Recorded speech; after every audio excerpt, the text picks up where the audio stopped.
અમરેલી શહેરમાં દિન પ્રતિદિન વધતી જતી ટ્રાફિકની સમસ્યાને ડામવા માટે શહેર પોલીસ હવે એક્શન મોડમાં આવી છે. આજે પોલીસ કાફલા દ્વારા શહેરના મુખ્ય બજારો અને વિવિધ ભીડભાડવાળા વિસ્તારોમાં પગપાળા માર્ચ કરીને ટ્રાફિક વ્યવસ્થાનું કડક નિરીક્ષણ કરવામાં આવ્યું હતું. આ ખાસ ઝુંબેશ દરમિયાન પોલીસે રસ્તાઓ પર આડેધડ વાહનો પાર્ક કરનારા વાહન ચાલકો તેમજ જાહેર માર્ગો પર દબાણ કરનારા વેપારીઓ, ક્લાર્ક અને ફેરિયાઓની કડક શબ્દોમાં તાકીદ કરી હતી. પોલીસ દ્વારા તમામ દબાણકર્તાઓની કડક સંદેશ આપવામાં આવ્યો છે કે રસ્તા પર અડચણરૂપ દબાણ તાત્કાલિક દૂર કરવામાં આવે.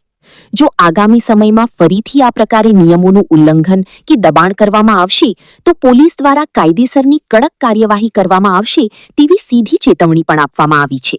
રિપોર્ટર મૌલિક દોશી, અમરેલી.